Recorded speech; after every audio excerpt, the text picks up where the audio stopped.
Hello everyone, मैं doctor Tanuja कुमारी आप सभी का स्वागत अपने यूट्यूब चैनल में करती हूँ। आज मैं आप लोगों से history of the constitutional development in India या फिर भारत में जो संवैधानिक विकास हुआ था और वो किस प्रकार से हुआ था, उसका इतिहास क्या रहा था, उसकी चर्चा मैं यहाँ पे आप लोगों से करूँगी। यदि हम बात करते हैं history of constitutional development in India, तो ऐसा नहीं था कि भारत में अचानक से इसका विकास हुआ था या इसे बनाया गया था। इसका विकास क्रमिक ही रहा था। और भारत में जब अंग्रेजी शासन प्रारंभ हुआ था, या फिर हम यहाँ पे ये कह सकते हैं कि जब भारत में ईस्ट इंडिया कंपनी का आगमन हुआ था, उसके साथ ही साथ संवैधानिक विकास का भी प्रारंभ भारत में हमें देखने को मिलता है। यदि हम बात करते हैं यहाँ पे संवैधानिक विकास की, तो इसकी प्रारंभ यहाँ पे कहा जा सकता है कि रेगुलेटिंग एक्ट 1773 से हुआ था। इसके पश्चात अन्य कुछ और जो एक्ट अधिनियम पारित हुए थे वो थे 1781 का संशोधनात्मक अधिनियम, इंडास बिल 1783, फॉक्स इंडिया बिल 1783, 1786 का अधिनियम, 1793 का चार्टर एक्ट, 1813 का चार्टर एक्ट, 1833 का चार्टर एक्ट, 1853 का चार्टर एक्ट, महारानी विक्टोरिया का घोषणा पत्र 1858, भारत शासन अधिनियम 1858, भारतीय परिषद अधिनियम 1861, भारतीय परिषद अधिनियम 1892 और इसके पश्चात जो सबसे महत्वपूर्ण हो जाता है, विक्टोरिया का जो डिक्लेरेशन था महारानी का, उसके पश्चात भारतीय परिषद अधिनियम 1909 या फिर जिसे हम मॉर्ले मिंटो सुधार के नाम से भी जानते हैं। यहाँ पे यदि हम मॉर्ले मिंटो रिफॉर्म्स 1909 के विषय में बात करते हैं, तो ये बहुत ही महत्वपूर्ण था अधिनियम, क्योंकि यहीं से माना यह जा सकता है कि जो प्रारूप आगे चल के भारत का संविधान का कैसा होगा, इसे निर्धारित करने का कार्य मॉर्ले मिंटो सुधार के साथ में ही प्रारंभ होता है। यहाँ पे यदि हम इसके जो इम्पोर्टेंट पहलू हैं या जो इम्पोर्टेंट एस्पेक्ट्स हैं जिसे स्टूडेंट्स को ध्यान रखना चाहिए, जितने भी स्टूडेंट्स जो कंपटीशन की तैयारी कर रहे हैं या अन्य एग्जाम्स की तैयारी कर रहे हैं उनके लिए, तो यहाँ फर्स्ट जो है जिसकी जानकारी होनी चाहिए वो ये है कि केंद्रीय व्यवस्थापिका सभा के सदस्यों की जो संख्या थी उसे 16 से बढ़ा के 60 कर दी गई थी। जितने भी जो निर्वाचित सदस्य होते थे उनकी संख्या 27, प्रांतीय व्यवस्थापिका मुंबई, कोलकाता, मद्रास, इनकी सदस्यों की संख्या 50 तथा अन्य प्रांतों में 30 थी। 4 प्रकार के व्यवस्थापिका के सदस्य थे, जिनमें से ये निम्न प्रकार के थे: स्वतः सदस्य, मनोनीत सरकारी अधिकारी, मनोनीत और गैर सरकारी सदस्य और निर्वाचित सदस्य। तो यहाँ सबसे इम्पोर्टेंट जो हो जाता है वो ये है कि सदस्यों की जो संख्या थी वह 16 से बढ़ा करके 60 की गई थी और प्रांतीय व्यवस्थापिका के लिए भी जितने सदस्यों की जो संख्या थी वो निर्धारित की गई थी। नेक्स्ट यहाँ पे यदि हम बात करते हैं इसके विषय में जो इम्पोर्टेंट है, जो ध्यान में रखने योग्य है, फर्स्ट 27 निर्वाचित सदस्य थे और इनमें अलग अलग हम देखते हैं कि उनका मनोनयन किया जाता था। फर्स्ट यहाँ पे मुसलमानों द्वारा जो निर्वाचित सदस्य थे वो 5, जमींदारों द्वारा निर्वाचित सदस्य 6, मुसलमान जमींदारों द्वारा निर्वाचित 1 सदस्य, मुंबई की व्यापारी सभा द्वारा निर्वाचित 1 सदस्य, बंगाल की व्यापारी सभा द्वारा निर्वाचित 1 सदस्य और 13 जो सदस्य थे वो गैर सरकारी सदस्यों द्वारा निर्वाचित किए जाते थे।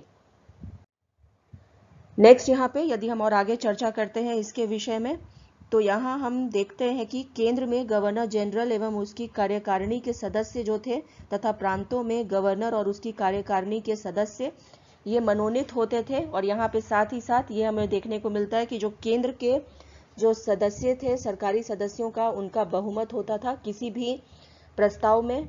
प्रांतों में जो गैर सरकारी सदस्यों का बहुमत वो बहुत महत्वपूर्ण हो जाता था। स्त्रियों को मत देने का अधिकार नहीं दिया गया था। यहाँ पे यदि हम बात करते हैं व्यवस्थापिका के सदस्यों के विषय में, तो उन्हें जो अधिकार दिए गए थे वो था आर्थिक प्रस्ताव पर विवाद करने, संशोधन प्रस्ताव करने, मतदान करने, बहस करने, प्रश्न पूछने, सार्वजनिक हित के प्रस्ताव रखने का अधिकार। यहाँ पे जितने भी हम अधिकारों की चर्चा कर रहे हैं जो दिया गया था सदस्यों को, इससे पहले भारत के जितने भी सदस्य थे या मनोनीत जो सदस्य होते थे उनको नहीं मिला था, परंतु इसमें हमें देखने को मिलता है 1909 के अधीन कि सदस्यों को ये अधिकार दिए गए थे। नेक्स्ट यहाँ पे यदि हम बात करते हैं तो वायसरॉय और जो गवर्नर को व्यवस्थापिका के सदस्यों के सलाह को अस्वीकृत करने का अधिकार दिया गया था। तो यहाँ इससे ये क्लियर हो जाता है कि सदस्यों को अधिकार तो दिया गया था, परंतु साथ ही साथ जो अंकुश लगाया जा सकता था या ब्रिटिश सरकार जैसा चाहती थी मूलतः वैसा ही आगे भी होता चला गया था। भारत सचिव को मद्रास और मुंबई की कार्यकारिणी के सदस्यों की संख्या 2 से 4 बढ़ा करके करने का अधिकार दिया गया था। तो यहाँ जो भारत के सचिव थे उनको मद्रास और मुंबई की कार्यकारिणी के सदस्यों की संख्या बढ़ाने का अधिकार दिया गया था, जो कि 2 से 4 करने का रहा था। नेक्स्ट यहाँ पे यदि हम बात करते हैं 1909 के एक्ट के विषय में, तो इसके जो इम्पोर्टेंट क्वेश्चंस हो जाते हैं वो है कि मौले मिंटो सुधार अधिनियम के कौन कौन से प्रावधान रहे थे, तथा दूसरा कि मौले मिंटो सुधार अधिनियम के कौन से प्रावधान रहे थे। अब नेक्स्ट इम्पॉर्टेंट जो अधिनियम था ब्रिटिश एम्पायर के अधीन जो पारित किया गया था वो था मोंटेगो चेम्सफोर्ड रिफॉर्म्स 1919, या जिसे हम भारत सरकार अधिनियम 1919 कह सकते हैं। मोंटेगो चेम्सफोर्ड रिफॉर्म्स के अधीन जो सबसे इम्पॉर्टेंट यहाँ पॉइंट हो जाता है किसी भी स्टूडेंट को ध्यान रखने के लिए, वो ये है कि केंद्रीय एवं प्रांतीय सरकारों में अधिकारों का स्पष्ट विभाजन किया गया था, जो कि इसके पहले के अधिनियम में देखने को नहीं मिलता है। साथ ही साथ केंद्रीय व्यवस्थापिका सभा जो थी वो 2 सदनों की व्यवस्था इसके अधीन की गई थी। तो यहाँ पहला जो या दूसरा इम्पॉर्टेंट एस्पेक्ट है मोंटेगो चेम्सफोर्ड रिफॉर्म्स का वो ये है कि 2 सदन की व्यवस्था इसके अधीन की गई थी। विधानसभा में 144 सदस्य रहते थे, जिनमें से 103 निर्वाचित और 41 वाइसरॉय द्वारा मनोनीत किए जाते थे। यदि हम राज्य परिषद के विषय में बात करते हैं तो इसके जो कुल सदस्य थे वो 60 थे, जिनमें से जो निर्वाचित होते थे वो 33 थे और वाइसरॉय द्वारा जो मनोनीत होते थे सदस्य उनकी संख्या 27 रही थी। तो यहाँ पे यदि हम इस स्लाइड में यदि हम बात करें तो 2 सदनों का होना और अधिकारों का स्पष्ट विभाजन ये बहुत ही महत्वपूर्ण हो जाता है मोंटेगो चेम्सफोर्ड रिफॉर्म्स के अधीन। नेक्स्ट यहाँ पे यदि हम आगे और चर्चा करते हैं मोंटेगो चेम्सफोर्ड रिफॉर्म्स के विषय में, तो वाइसरॉय की जो कार्यकारिणी रही थी उसमें 8 सदस्य होते थे, जिसमें से 2 भारतीय होते थे। प्रांतीय व्यवस्थापिका की यदि बात की जाए तो इसमें सदस्यों की संख्या में वृद्धि की गई थी, जिसमें कि 70% जो सदस्य थे वो निर्वाचित और 30% सदस्य जो थे वो मनोनीत किए जाते थे। प्रांतों में द्वैध शासन लागू किया गया था। तो यहाँ पे ये इंपॉर्टेंट एक क्वेश्चन जो हमेशा लगातार पूछा जाता है मोंटेगो चेम्सफोर्ड रिफॉर्म्स के विषय में कि प्रांतों में द्वैध शासन को लागू किया गया था। केंद्रों में ऐसा हमें देखने को नहीं मिलता है, परंतु प्रांतों में डायआर्ची या द्वैध शासन मोंटेगो चेम्सफोर्ड रिफॉर्म्स के अधीन ऐसा किया गया था। यहाँ पे दूसरा जो इम्पोर्टेंट एस्पेक्ट है इस अधिनियम का कि केंद्रीय कार्यकारिणी जो थी वो व्यवस्थापिका के प्रति उत्तरदायी नहीं होती थी, और चुनाव पद्धति जो था वो सांप्रदायिक आधार पर निर्भर था। ये भी एक इम्पॉर्टेंट क्वेश्चन यहाँ पे होता है किसी भी स्टूडेंट्स के लिए जो एग्जाम्स की तैयारी कर रहे हैं कि चुनाव की जो पद्धति थी वो सांप्रदायिक आधार पर निर्भर थी मोंटेगो चेम्सफोर्ड रिफॉर्म्स के अधीन। नेक्स्ट यहाँ पे यदि हम बात करते हैं प्रतिनिधित्व का जो सदस्यों का था, तो इसमें हम देखते हैं कि पृथक जो प्रतिनिधि है वो सिख, एंग्लो इंडियन, ईसाई और यूरोपियन लोगों का होता था। भारत के परिषद के सदस्यों की संख्या 8 से 12 हो गई थी, जिसमें कि 3 सदस्य भारतीय होना आवश्यक किया गया था। आधे सदस्य ऐसे होने चाहिए जो 10 वर्षों से भारत में रह रहे हों। तो यहाँ ये इम्पॉर्टेंट एक याद रखने योग्य बात है कि 10 वर्षों से भारत में रह रहे हों, और दूसरा यहाँ पे कि जो संख्या थी भारत परिषद के सदस्यों की संख्या वह 8 से 12 हो गई थी। नेक्स्ट यहाँ पे जो अन्य इसके इम्पॉर्टेंट एस्पेक्ट है मोंटेगो चेम्सफोर्ड रिफॉर्म्स के कि भारत सचिव को ब्रिटेन राज से वेतन का भुगतान किया जाता था। तो यहाँ पे यदि ये प्रश्न है कि भारत के सचिव को कहाँ से वेतन का भुगतान किया जाता था, तो ब्रिटिश राज से इसे वेतन का भुगतान किया जाता था। हाई कमिश्नर की नियुक्ति इस अधिनियम के अधीन की गई थी। तो यहाँ पे हाई कमिश्नर की नियुक्ति किस अधिनियम के अधीन की गई थी, तो यहाँ ये याद रखना है कि ये मोंटेगो चेम्सफोर्ड रिफॉर्म्स के अधीन की गई थी। यदि हम यहाँ पे फिर लॉन्ग क्वेश्चंस के विषय में यदि बात करते हैं मोंटेगो चेम्सफोर्ड रिफॉर्म्स की, तो पहला जो इसमें है सिमिलर उसी तरह से कि फर्स्ट जितने भी महत्वपूर्ण प्रावधान रहे थे मोंटेगो चेम्सफोर्ड रिफॉर्म्स के उसकी चर्चा करें, या दूसरा कि मोंटेगो चेम्सफोर्ड रिफॉर्म्स की क्या विशेषता रही थी उसकी चर्चा करें। अब नेक्स्ट यहाँ पे आगे जब हम बात करते हैं अन्य अधिनियमों की, तो गवर्नमेंट ऑफ इंडिया एक्ट 1935 या जिसे हम भारत सरकार अधिनियम 1935 के नाम से जानते हैं, ये आता है। और गवर्नमेंट ऑफ इंडिया एक्ट 1935 एक मील के पत्थर के जैसा साबित हुआ था भारत में संवैधानिक विकास के लिए, क्योंकि आज का जो हमारा संविधान है वो 70% गवर्नमेंट ऑफ इंडिया एक्ट 1935 से ही लिया गया है। तो मूलतः जो संरचना है अभी के संविधान का, वो कहीं ना कहीं गवर्नमेंट ऑफ इंडिया एक्ट 1935 की ही देन है।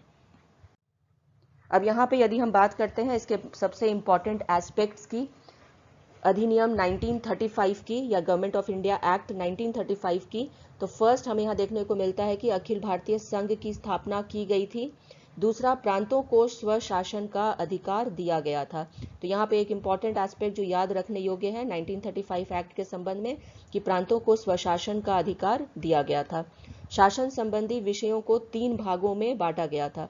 जैसा कि हम जानते हैं कि जितने विषय जो आते हैं या अधिकार जो आते हैं केंद्र और प्रांतों के अधीन, इसके विषय में भी स्पष्ट विभाजन हम लोगों को एक्ट 1935 के अधीन देखने को मिलता है, जिसे 3 भागों में विभाजित किया गया था। और आज भी भारत में जो जितने विषय हैं या जिसे हम लिस्ट कहते हैं, उसे 3 पार्ट में डिवाइड किया गया है, यूनियन लिस्ट, स्टेट लिस्ट और कंकरेंट लिस्ट। इसी प्रकार एक्ट 1935 में भी हम देखते हैं कि संघीय विषय रहे थे जो केंद्र के अधीन रहेंगे, दूसरा प्रांतीय विषय जो प्रांतों के अधीन रहेंगे, और थर्ड समवर्ती विषय जो दोनों के ही अधीन रहेंगे। तो फर्स्ट, किसी भी अधिनियम के अंतर्गत यदि हम देखते हैं अधिकारों के विभाजन को लेकर के या कार्यों के विभाजन को लेकर के, तो एक्ट 1935 के अधीन दिखता है, और ये 3 भागों में जो विभाजन किया गया था विषयों का, इसके अंतर्गत। नेक्स्ट यहाँ पे यदि हम देखते हैं कि अन्य और कौन से इंपॉर्टेंट एस्पेक्ट रहे थे जो याद रखने योग्य हैं एक्ट 1935 के संबंध में, वह यह था कि द्वैध शासन की व्यवस्था की गई थी संघ सरकार में भी। तो यहाँ जो डुअल शासन है वो एक्ट 1935 के अधीन प्रारंभ हो जाती है। संघ न्यायालय की स्थापना की गई थी, और इसी से शायद भारत में अभी जो सुप्रीम कोर्ट के जो निर्माण का या जो अभी उसका अधिकार है वो यहीं से स्पष्ट होना प्रारंभ हो गया था। आगे यहाँ पे यदि और इम्पोर्टेंट जो एस्पेक्ट्स एक्ट 1935 की उसकी चर्चा करते हैं, तो केंद्रीय बैंक अर्थात रिजर्व बैंक ऑफ इंडिया की स्थापना की गई थी एक्ट 1935 के अधीन। और जैसा कि हम जानते हैं रिजर्व बैंक ऑफ इंडिया का बहुत ही इम्पोर्टेंस है यदि हम भारतीय पर्सपेक्टिव में बात करते हैं, क्योंकि ये कंट्रोलिंग एजेंसी है पूरे आपके भारत के अर्थव्यवस्था का। नेक्स्ट यहाँ पे जो इम्पोर्टेंट एस्पेक्ट है याद रखने योग्य किसी भी स्टूडेंट के लिए, वो ये है कि भारतीय शासन से बर्मा और अदन को स्वतंत्र या मुक्त कर दिया गया था, या फिर यहाँ पे सरल भाषा में हम कह सकते हैं कि इसको अलग कर दिया गया था भारत से। किनको? बर्मा और अदन को। नेक्स्ट जो 2 स्टेट्स का यहाँ पे निर्माण हमें देखने को मिलता है एक्ट 1935 के अधीन, वो है सिंध तथा उड़ीसा, 2 नए प्रांतों का निर्माण किया गया था। तो 2 इंपॉर्टेंट जो यहाँ पे कह सकते हैं प्रांत जिनका निर्माण एक्ट 1935 के अधीन हुआ था, वो सिंध तथा उड़ीसा रहे थे। नेक्स्ट यहाँ पे यदि हम बात करते हैं कि किस प्रकार से अन्य जो है इंपॉर्टेंट एस्पेक्ट्स रहे थे एक्ट 1935 के, तो यहाँ फर्स्ट हमें यह देखने को मिलता है कि वाइसरॉय तथा प्रांतीय गवर्नर को विशेष दायित्व दिया गया था, और साथ ही साथ यहाँ जो कार्य था वो भी अलग किया गया था वाइसरॉय तथा प्रांतीय गवर्नरों का।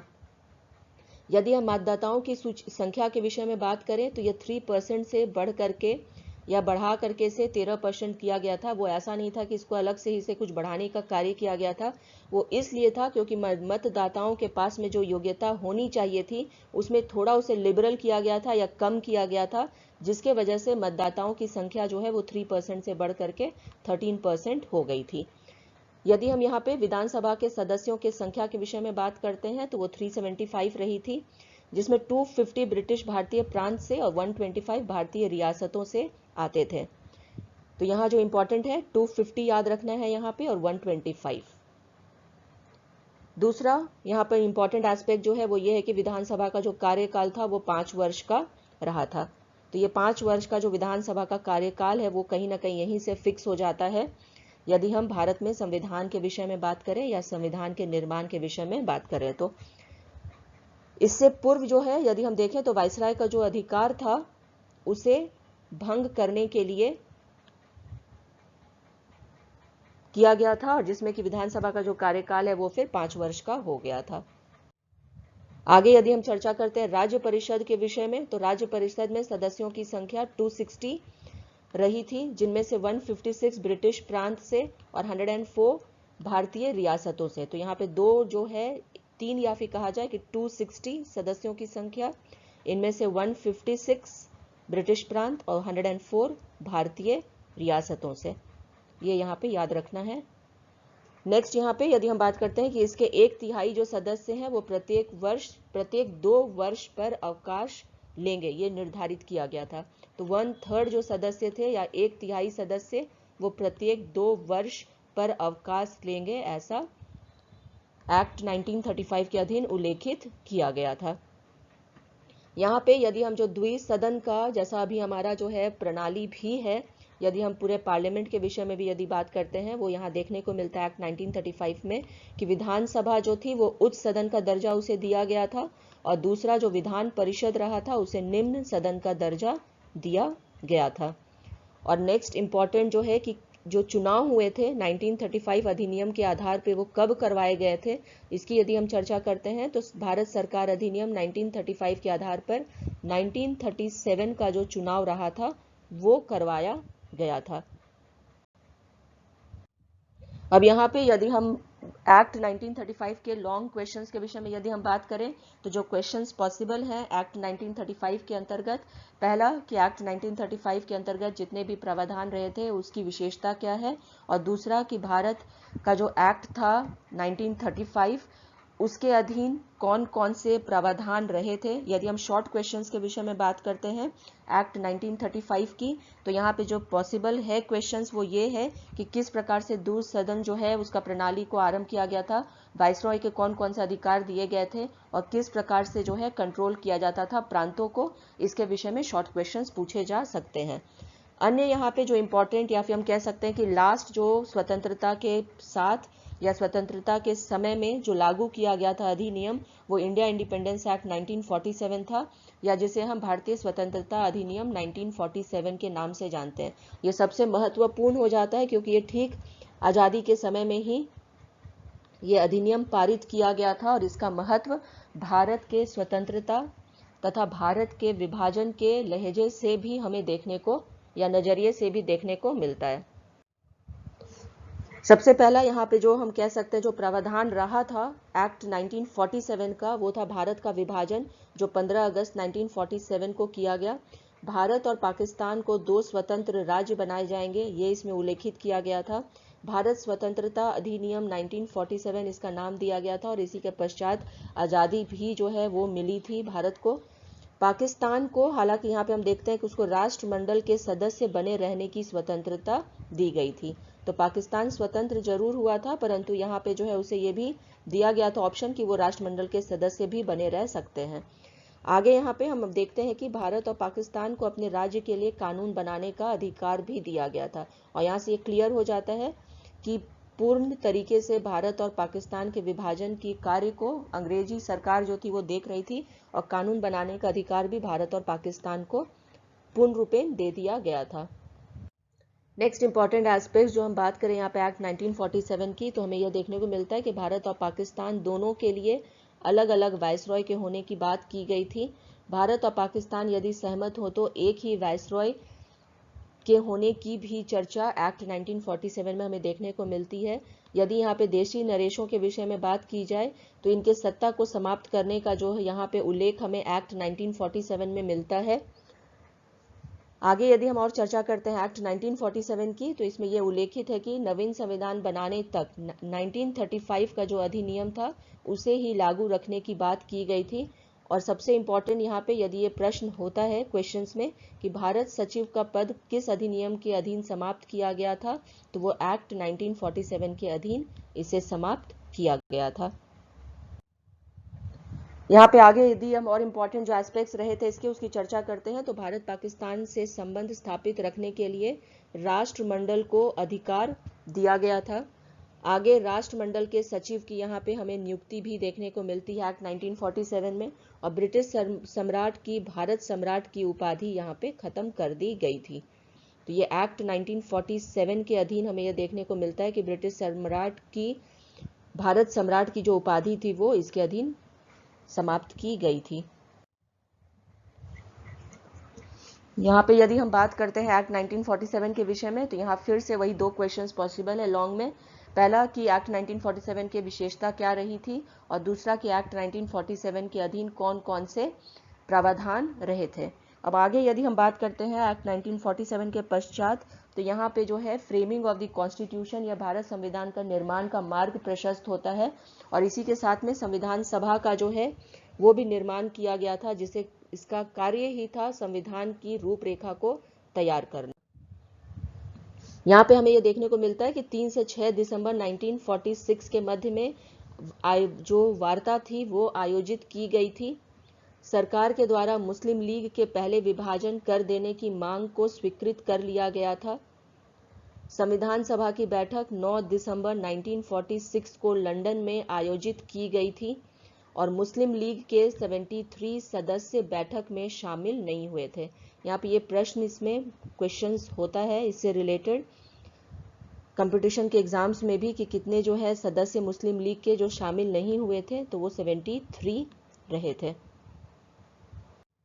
आगे यहाँ पे हम देखते हैं कि संविधान सभा के अध्यक्ष के रूप में किन्हें निर्वाचित किया गया था। तो ये डॉक्टर राजेंद्र प्रसाद को संविधान सभा के अध्यक्ष के रूप में निर्वाचित या चयनित किया गया था। कराची में 31 जनवरी 1947 को संविधान सभा की बैठक हुई थी। 13 फरवरी 1947 को मुस्लिम लीग के सदस्यों ने से त्याग पत्र ले लिया गया था। तो यहाँ पे मुस्लिम लीग के सदस्यों के त्याग पत्र 13 फरवरी 1947 को लिया गया था। संविधान सभा के कितने अधिवेशन आयोजित किए गए थे, यदि इसकी हम चर्चा करते हैं, तो यहाँ पे 11 जो अधिवेशन थे संविधान सभा के वो आयोजित किए गए थे। ये इंपॉर्टेंट है यहाँ पे संविधान सभा से संबंधित यदि प्रश्न पूछे जाते हैं उसके संबंध में। नेक्स्ट यहाँ पे कि संविधान निर्माण में कितना समय लगा था, तो ये 2 वर्ष 11 महीने और 18 दिन का रहा था।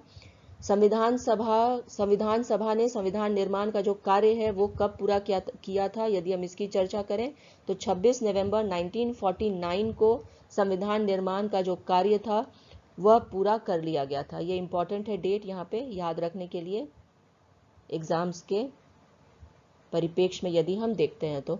संविधान के कुछ उपबंध जो थे वो 26 नवंबर 1949 से ही लागू किए गए थे, परंतु जो शेष उपबंध हैं वो 26 जनवरी 1950 से लागू किए गए थे। इसका अर्थ यह है कि पूर्ण रूपेण जो है संविधान जो लागू हुआ था भारत में वो 26 जनवरी 1950 से लागू हुआ था, और इसी कारण हम भारत में रिपब्लिक डे इसी दिन 26 जनवरी 1950 को मनाते हैं। यहाँ पे यदि हम संविधान सभा के विषय में बात करते हैं, तो इससे जो रिलेटेड क्वेश्चंस पॉसिबल हो सकते हैं वो शॉर्ट क्वेश्चन ही पॉसिबल है, जिसमें कि संविधान सभा क्या है और इसका कार्य क्या रहा था इसकी चर्चा करें। अब यहाँ पे जो भारत संविधान के, जैसे अभी तक हम लोगों ने बात की कि भारत संविधान का निर्माण किस प्रकार से हुआ था, अब फाइनली जब भारत संविधान का निर्माण हुआ तो उसकी क्या विशेषता रही थी, इसकी चर्चा मैं आप लोगों से आगे करूंगी। फर्स्ट यहाँ पे जो भारतीय संविधान है वो संघात्मक और एकात्मक दोनों ही है, क्योंकि केंद्रीय शासन के अधीन ही जितने जो स्टेट्स हैं वो डायरेक्टली रहते हैं, और स्टेट एडमिनिस्ट्रेशन या प्रशासन जो है वो अलग चलता है, इसलिए दोनों ही हम यहाँ पे कह सकते हैं कि भारतीय संविधान जो है वो संघात्मक और एकात्मक दोनों ही है। यहाँ पे जो दूसरा विशेषता है भारतीय संविधान का कि विश्व का सबसे बड़ा लिखित संविधान है, क्योंकि जितने भी हम कह सकते हैं कि जो प्रावधान है वो एक एक सुस्पष्ट तरीके से संविधान में लिखे गए हैं, जिस वजह से ये विश्व का सबसे बड़ा लिखित संविधान बन गया है। यदि हम भारतीय संविधान के विषय में बात करते हैं तो इसमें एक प्रस्तावना, 22 इसमें भाग हैं, 395 अनुच्छेद और 8 अनुसूचियां हैं। हालांकि वर्तमान में अनुसूचियों की संख्या 12 हो गई है। आगे यहाँ पे यदि हम बात करते हैं भारतीय संविधान के विषय में, तो 42nd अमेंडमेंट जो है वो बहुत ही इंपॉर्टेंट हो जाता है, क्योंकि यहाँ पे 42nd अमेंडमेंट जो है उसने संविधान को और अधिक लंबा करने का कार्य किया है। जिन तथ्यों का उल्लेख इससे पूर्व में नहीं हो पाया था संविधान निर्माण के साथ में, उसे 42nd संविधान का जो संशोधन या अमेंडमेंट था उसके साथ में किया गया था, इसलिए ये बहुत ही इंपॉर्टेंट है 42nd अमेंडमेंट भारतीय संविधान के परिप्रेक्ष्य में। 42 संविधान संशोधन के साथ में समाजवादी, धर्मनिरपेक्ष तथा अखंडता शब्द शामिल किए गए थे। भारतीय संविधान के विषय में यदि हम बात करते हैं तो भारत को कोई राष्ट्रीय धर्म नहीं है इसका, यह एक धर्मनिरपेक्ष या सेक्युलर स्टेट है और ये बहुत बड़ा एक हम कह सकते हैं विशेषता है भारत का या फिर हमारे संविधान का कि इतने सारे जाति और धर्म के लोग रहने के बावजूद हमारा जो देश है वो एक धर्मनिरपेक्ष राज्य के रूप में घोषित है। भारतीय संविधान में यदि अन्य जो विशेषता है उसके विषय में हम बात करते हैं तो 18 वर्ष की आयु पूर्ण करने वाले सभी नागरिकों को बिना किसी जाति, धर्म, लिंग, क्षेत्र, भाषा का भेदभाव किए बिना मताधिकार के प्रयोग का अधिकार देता है। यहाँ पे 18 वर्ष जो है ये इम्पोर्टेंट है। उसके बाद में जो है मत देने का अधिकार सभी ही नागरिक को दिया गया है, चाहे वो किसी भी जाति, धर्म या क्षेत्र या भाषा से आते हों, जिसे हम एडल्ट सफरेज के नाम से भी जानते हैं। आगे यहाँ पे यदि हम बात करते हैं कि भारत के संविधान का संरचनात्मक जो भाग रहा है वो अधिकांशतः लिया गया है भारत सरकार अधिनियम 1935 से। आगे यदि हम और भारतीय संविधान के विशेषता के संबंध में बात करते हैं तो देश के प्रत्येक व्यक्ति को एकल नागरिकता प्रदान की गई है या करता है। एकल नागरिकता का अर्थ है सिंगल सिटीजनशिप। जैसे अमेरिका में हम देखते हैं कि केंद्र का भी डुअल सिटीजनशिप होता है, परंतु भारत में क्योंकि माना यह जाता है कि हम एक देश एक भारत को बिलोंग करते हैं तो उसी के आधार पर भारत में जितने भी नागरिक हैं उन्हें एक सिंगल सिटीजनशिप ही लेनी होती है।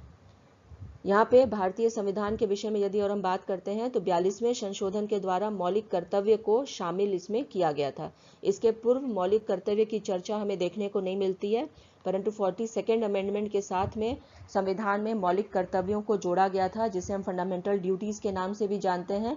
और जैसा कि यहाँ पे कहा जा सकता है कि कोई भी जो अधिकार है वो बिना ड्यूटीज या कर्तव्य के नहीं मिल सकता है, इसी कारण जो है 42nd अमेंडमेंट के पश्चात मौलिक कर्तव्य को भी इसमें शामिल किया गया था। भारत के संविधान के विषय में यदि और हम बात करें तो भारत को एक लोकतंत्रात्मक गणराज्य के रूप में स्थापित करता है। जैसा कि हम जानते हैं कि भारत पूरे विश्व में सबसे लार्जेस्ट डेमोक्रेटिक कंट्री है और ये भारतीय संविधान की एक बहुत बड़ी विशेषता है कि इतने बड़े गणराज्य या फिर हम कह सकते हैं लोकतंत्रात्मक गणराज्य होने के बावजूद ये सिंगल सिटीजनशिप की बात करता है और साथ ही साथ जो है एक देश का होने का बात करता है और सेक्युलर स्टेट की भी चर्चा करता है। भारत का संविधान यदि हम इसकी चर्चा करते हैं तो यहाँ पे लोकप्रिय प्रभुसत्ता पर आधारित संविधान है। ये भी एक बहुत बड़ी विशेषता है भारतीय संविधान की। नेक्स्ट यहाँ पे भारतीय संविधान के विषय में बात करते हैं यदि तो जो 4th चैप्टर है वो भी इम्पोर्टेंट हो जाता है, या जैसे हम चौथे अध्याय के रूप में जानते हैं कि चौथे अध्याय में शासन संचालन के लिए मूलभूत सिद्धांतों का वर्णन किया गया है, जिन्हें हम राज्य के नीति निदेशक तत्व या डायरेक्टिव प्रिंसिपल के नाम से जानते हैं।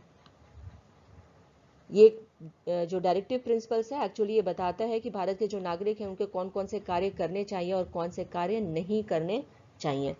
नेक्स्ट भारतीय संविधान के विषय में यदि हम बात करते हैं तो ये एक स्वतंत्र न्यायपालिका की व्यवस्था करता है, जिसमें कि हम सुप्रीम कोर्ट के विषय में जैसा जानते हैं कि सर्वोच्च न्यायालय है और उसकी स्वतंत्रता जो है वो स्वच्छंद है और यही भारतीय संविधान की विशेषता भी है। भारतीय संविधान के अन्य विशेषताओं के विषय में हम बात करें तो भारत के लिए संसदीय प्रणाली की शासन व्यवस्था का प्रावधान किया गया है। यदि हम जितने भी लॉन्ग क्वेश्चंस पॉसिबल हो सकते हैं भारतीय संविधान के संबंध में, तो पहला जो क्वेश्चन पॉसिबल है वो ये है कि भारतीय संविधान की विशेषता क्या है।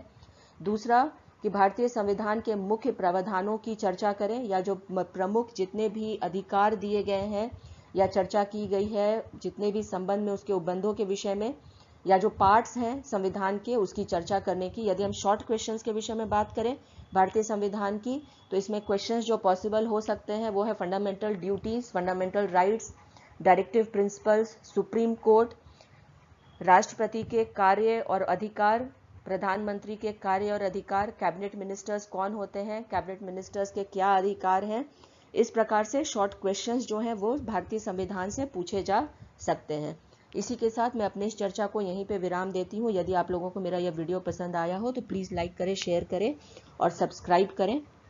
Thank you.